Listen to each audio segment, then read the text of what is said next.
Good morning students, जय हिंद। मैं Vipin sir और जीविका केमिस्ट्री क्लासेस में आपका एक बार फिर से स्वागत है। हेलो स्टूडेंट्स, आप पढ़ रहे थे class 11 chapter number 2 chemistry. Class 11 chemistry chapter number 2 atomic structure. Atomic structure पढ़ते वक्त आपने दो पार्ट पढ़ लिए, जिसमें इलेक्ट्रॉन प्रोटॉन न्यूट्रॉन की डिस्कवरी, रदरफोर्ड का अल्फा कण प्रकीर्णन प्रयोग पढ़ लिया। आज आप पढ़ने जा रहे हैं पार्ट 3, जिसमें कि परमाणु का प्रथम मॉडल आया था, यानी सर्वप्रथम मॉडल किसने दिया था और क्या दिया था, उसके बारे में आज के इस वीडियो में जानेंगे। तो आइए शुरू करते हैं बिना किसी विलंब के, और हम जानते हैं परमाणु होता क्या है। ठीक है ना, तो चलते हैं। भाई पहली हेडिंग आपकी पड़ती है थॉमसन का परमाणु मॉडल। ठीक है ना, थॉमसन का परमाणु मॉडल। तो देखिए सन 1898 में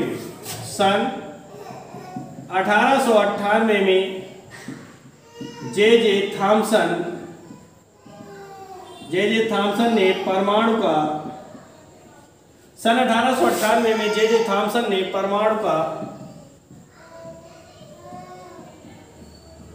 प्रथम मॉडल प्रस्तुत किया। समझे भैया, सन 1898 में जे थॉमसन ने परमाणु का सबसे पहला मॉडल दिया। क्या होता है इस मॉडल में और कैसा था ये मॉडल, यानी परमाणु कैसा होता है, इस बारे में जे थॉमसन ने सबसे पहला विचार दिया था। इनके अनुसार ठीक है ना, क्या लिख सकते हैं, इनके अनुसार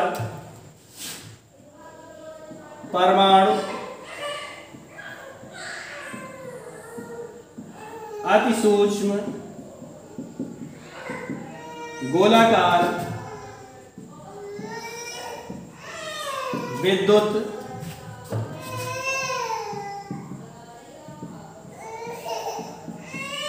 परमाणु अति सूक्ष्म गोलाकार विद्युत उदासीन। तो भैया परमाणु अति सूक्ष्म गोलाकार विद्युत उदासीन कण होता है। इन्होंने बताया परमाणु अति सूक्ष्म गोलाकार विद्युत उदासीन कण है, जो कि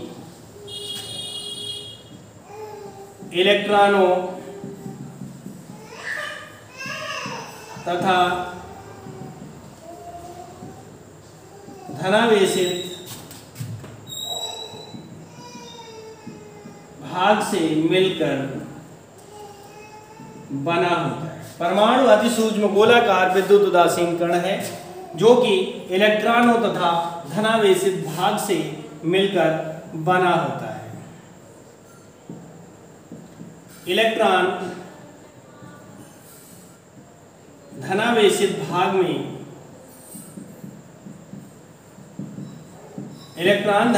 भाग में ठीक उसी प्रकार से वितरित होते हैं, जिस प्रकार से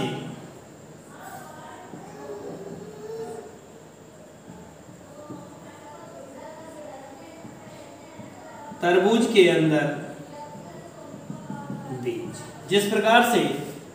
के अंदर बीज। ठीक है ना, यानी थॉमसन ने परमाणु की तुलना तरबूज से कर दी, और बताया कि यानी इस तरह तरबूज होता है हमारा, और तरबूज में जो लाल भाग होता है, ठीक है ना, जो लाल भाग होता है वो धनावेश होता है। क्या होता है, उसकी तुलना धनावेश से की,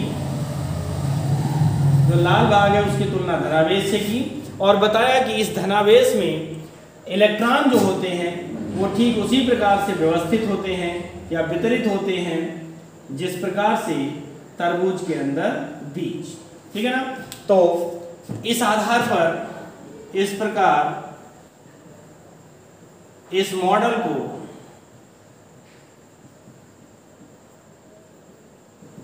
तरबूज मॉडल भी कहा जाता है। इस प्रकार इस मॉडल को तरबूज मॉडल भी कहा जाता है। इन्होंने ऐसी तुलना कर दी जे थॉमसन ने। इन्होंने बताया कि परमाणु अति सूक्ष्म गोलाकार विद्युत उदासीन कण होता है, गोलाकार का होता है, बहुत छोटा होता है, जिसे हम इलेक्ट्रॉन माइक्रोस्कोप के अलावा किसी अन्य चीज से नहीं देख सकते। ठीक है ना।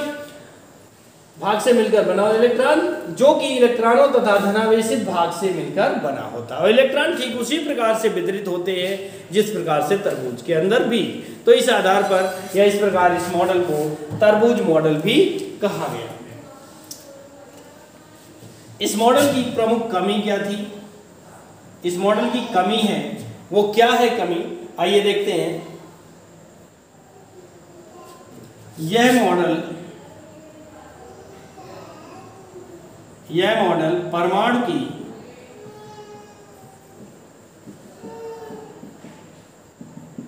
उदासीनता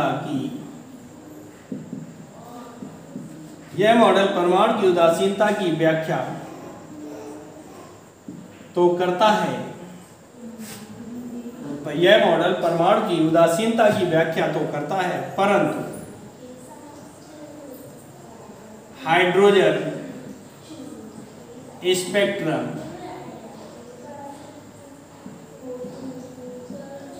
की व्याख्या नहीं करता। तो इस तरह से ये मॉडल फेल हो गया, पूर्णतया फेल हो गया। लेकिन इसकी एक बात ये सत्य है कि परमाणु उदासीन होता है। लेकिन ये भी सत्य मानेंगे कि सबसे पहला परमाणु मॉडल किसी ने दिया तो वो थे मिस्टर जे थॉमसन। ठीक है ना। इनके मॉडल के बाद में अब जब इस मॉडल में बहुत सारी कमी आई तो इस मॉडल में सुधार किया मिस्टर रदरफोर्ड ने और अपना नया मॉडल प्रस्तुत किया। तो अभी मैं इसको साफ कर देता हूं और हेडिंग डालते हैं रदरफोर्ड का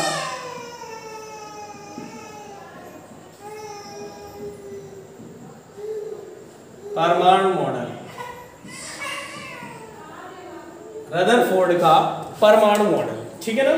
तो रदरफोर्ड ने अपने परमाणु मॉडल को दिया, यानी थॉमसन के परमाणु मॉडल की कमियों के बाद रदरफोर्ड ने अपना परमाणु मॉडल दिया। क्या था? सन 1911 में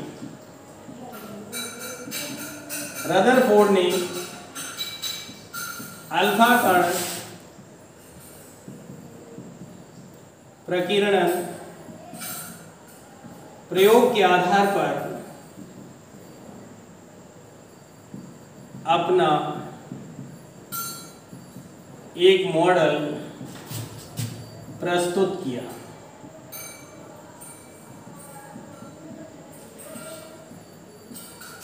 जिसके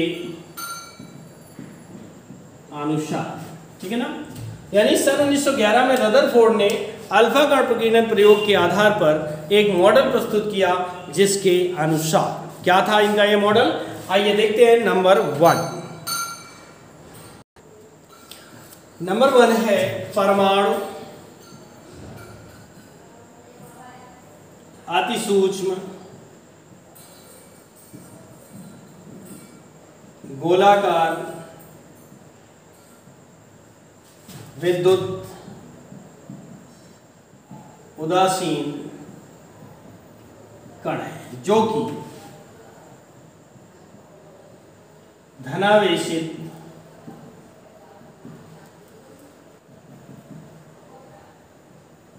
नाभिक के चारों ओर विशाल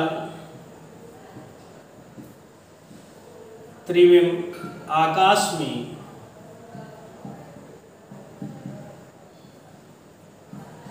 गतिशील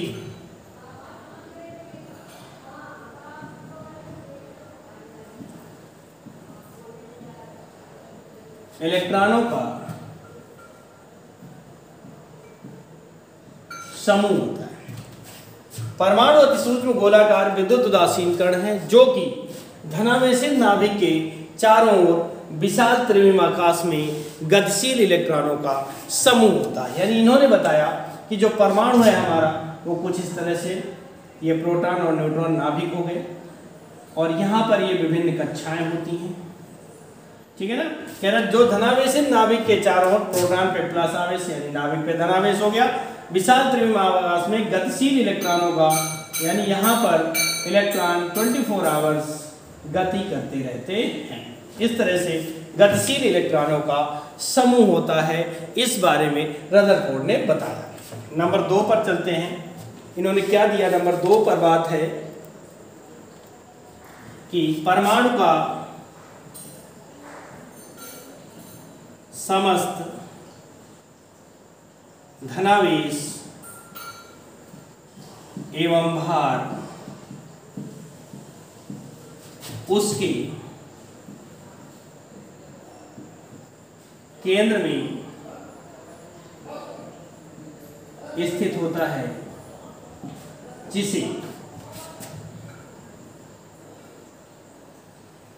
नाभिक कहते हैं।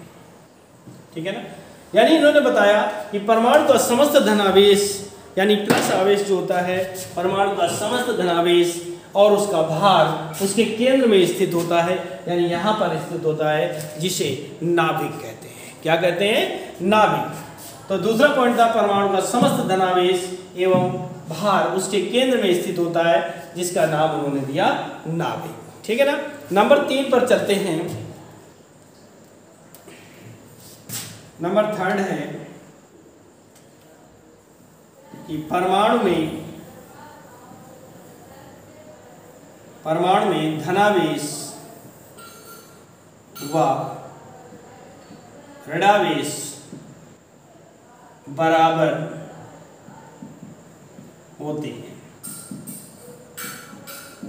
यानी इन्होंने बताया कि परमाणु में धनावेश की संख्या या धनावेश का मान और ऋणावेश का मान दोनों आपस में बराबर होते हैं, और दोनों बराबर होते हैं लेकिन विपरीत आवेश है, इसलिए वो काट देते हैं एक दूसरे को और परमाणु हमारा विद्युत उदासीन हो जाता है। ठीक है ना? अब चलते हैं नंबर 4 पर। क्या है नंबर 4? तो देखते हैं। इन्होंने बताया कि नाभिक की त्रिज्या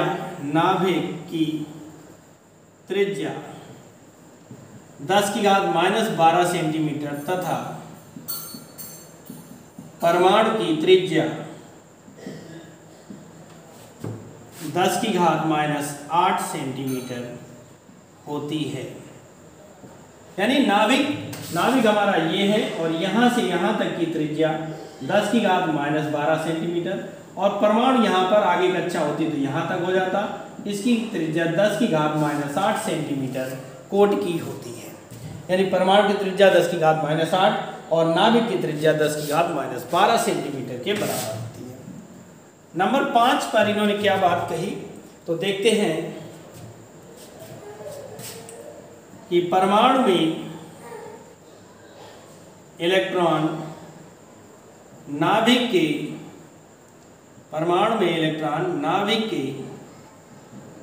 चारों ओर विभिन्न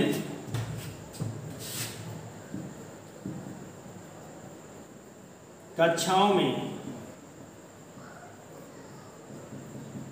चक्कर लगाते हैं।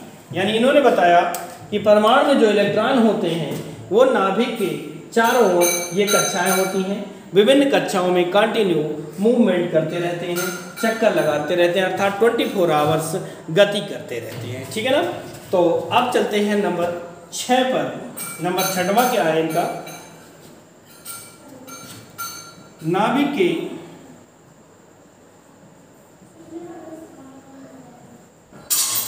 चारों ओर गति कर रहे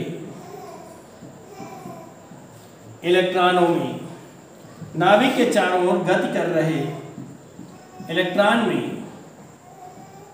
स्थिर वैद्युत आकर्षण बल लगने के बावजूद ये गति करते रहते हैं, क्योंकि इनकी गति से उत्पन्न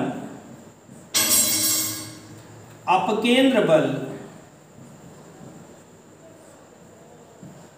बल नाभिक के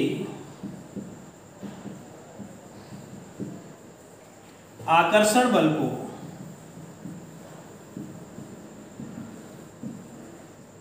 संतुलित कर देता है। यानी इन्होंने बताया कि नाभिक के चारों ओर गति कर रहे इलेक्ट्रॉन में, यानी जब इलेक्ट्रॉन नाभिक के चारों ओर गति करता है तो गति कर रहे इलेक्ट्रॉन में स्थिर वैद्युत आकर्षण बल यानी नाभिक इलेक्ट्रॉन को अपनी ओर आकर्षित करता है। नाभिक इलेक्ट्रॉन को अपनी ओर आकर्षित करता है, कुछ इस तरीके से आकर्षित करता है, ठीक है ना। यानी इन इलेक्ट्रॉनों पर नाभिक का आकर्षण बल कार्य करता है। फिर भी ये कह रहा आकर्षण बल लगने के बावजूद ये गति करते रहते हैं, तीव्र वेग से अपने मार्ग पर घूमते रहते हैं, क्योंकि इनकी गति से उत्पन्न अपकेंद्र बल यानी ये वाला बल और ये वाला बल अर्थात इनकी स्पीड के कारण, इनके वेग के कारण जो अपकेंद्र बल उत्पन्न होता है वो नाभिक के आकर्षण बल को संतुलित कर देता है, अर्थात दोनों बल आपस में बराबर हो जाते हैं, इक्वल होते हैं, जिससे इलेक्ट्रॉन अपनी कक्षा में तीव्र वेग से गति करता रहता है, तीव्र वेग से गति करता रहता है। आई बात समझ में? तो ये था रदरफोर्ड का परमाणु मॉडल, ये था रदरफोर्ड का परमाणु मॉडल। इतना परमाणु मॉडल देने के बाद भी इसमें भी कुछ ना कुछ कमियां रह गई। वो क्या कमियां हैं? तो आइए हम देखते हैं रदरफोर्ड के मॉडल की कमियां। रदरफोर्ड ने अपने मॉडल में बहुत कुछ संशोधन करने के बाद मॉडल दिया, नाभिक की खोज करने के बाद मॉडल दिया, लेकिन फिर भी उसमें कोई ना कोई कमी रह गई। क्या थी कमी? नंबर 1,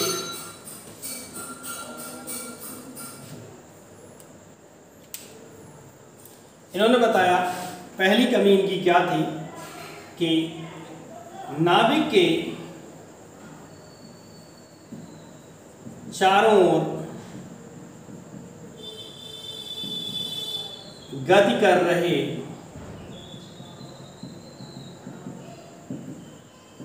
ऋणावेशित, नाभिक के चारों ओर गति कर रहे ऋणावेशित इलेक्ट्रॉन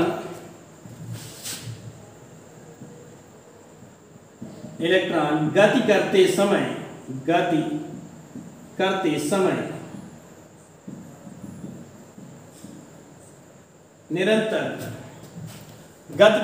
निरंतर ऊर्जा का क्षय करते हैं, यानी जब चूंकि इलेक्ट्रॉन पर आप जानते हैं माइनस का आवेश होता है, और जब ये माइनस का आवेश कंटिन्यू गति करेगा तो इसकी ऊर्जा निरंतर लॉस होती रहेगी, कम होती रहेगी, क्षय होती जाएगी, ठीक है ना, जिससे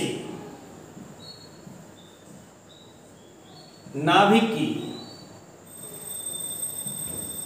त्रिज्या, ठीक है ना, जिससे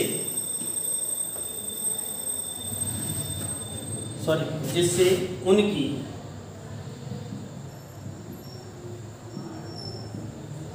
कक्षा की त्रिज्या कम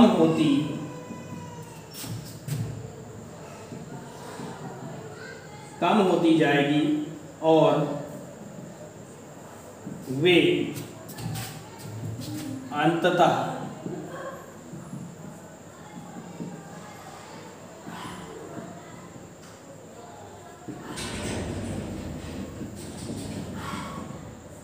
नाभिक में गिर जाए।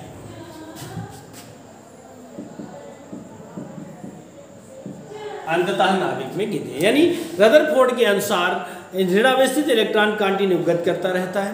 तो कमी ये थी कि जब ये ऋणावेशित इलेक्ट्रॉन कंटिन्यू गति करेगा तो उसकी ऊर्जा का लॉस होता जाएगा और उसकी कक्षा की त्रिज्या कम होती जाएगी, अंततः वह नाभिक में गिर जाएगा। यानी उसकी कंडीशन कुछ ऐसी होगी, ये नाभिक हो गया, प्रोटॉन, इलेक्ट्रॉन मान लीजिए यहाँ पर घूम रहा है, तो ये इसकी जब ऊर्जा लॉस हो जाएगा तो ये यहाँ से कुल मिलाकर ऐसे घूमते हुए और नाभिक में गिर जाएगा, और जैसे ही ये नाभिक में गिरेगा तो परमाणु का अस्तित्व समाप्त हो जाएगा, परमाणु का अस्तित्व समाप्त हो जाएगा। ये कमी थी मॉडल में, इस मॉडल में, ठीक है ना। अब चलते हैं नंबर 2 पर। पॉइंट नंबर 2 कमी क्या है इनकी? आइए देखते हैं। यह मॉडल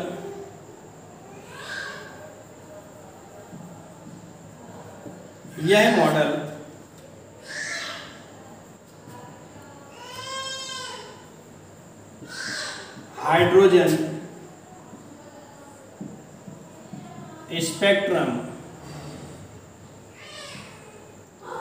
की स्पष्ट व्याख्या नहीं करता। यह मॉडल हाइड्रोजन स्पेक्ट्रम की स्पष्ट व्याख्या नहीं करता है कि हाइड्रोजन स्पेक्ट्रम किस प्रकार का है और क्यों है। देखिए क्या होता है कि अगर हम माइक्रोस्कोप से देखते हैं तो हाइड्रोजन स्पेक्ट्रम कुछ इस तरह से एकल रेखाएं प्राप्त होती हैं, ठीक है ना। लेकिन ये रेखाएं भी कई रेखाओं का इस तरह से समूह होती हैं। ऐसा क्यों होता है इस मॉडल में यह नहीं बताया गया, ठीक है ना। तो ये कमी हो जाती है। अब नंबर 3 की कमी क्या देखते हैं कि नंबर 3 है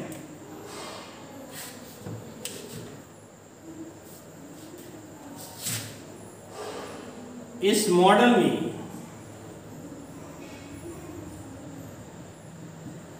विभिन्न कक्षाओं में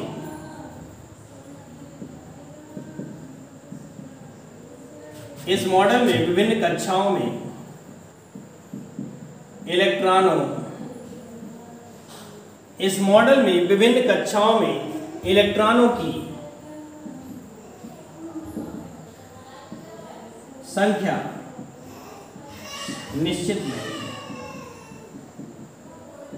मतलब यह मॉडल यह तो बताता है कि इलेक्ट्रॉन नाभिक के चारों ओर विभिन्न कक्षाओं में चक्कर लगाते हैं। ये बात तो बताता है कि इलेक्ट्रॉन नाभिक के चारों ओर विभिन्न कक्षाओं में चक्कर लगाते हैं, लेकिन यह बिल्कुल नहीं बताता कि किस कक्षा में कितने इलेक्ट्रॉन होंगे, किस कक्षा में कितने इलेक्ट्रॉन घूमेंगे, पहली में कितने होंगे, दूसरी में कितने होंगे, इस बारे में यह मॉडल बिल्कुल नहीं बताता। तो ये थी रदरफोर्ड मॉडल के परमाणु मॉडल की कमियां। इस प्रकार से आज का ये टॉपिक यहीं पर समाप्त करते हैं और अगला टॉपिक आपका अगले वीडियो में यानी पार्ट 4 मिलेगा, नील्स बोर का परमाणु मॉडल। तब तक के लिए बने रहिए my YouTube channel. Welcome to my YouTube channel Jeevika chemistry classes. Subscribe करें, शेयर करें, बेल आइकन को प्रेस करें, जिससे कि आपकी वीडियोस की नोटिफिकेशन आप तक तुरंत पहुंच सके। ओके, थैंक यू, जय हिंद।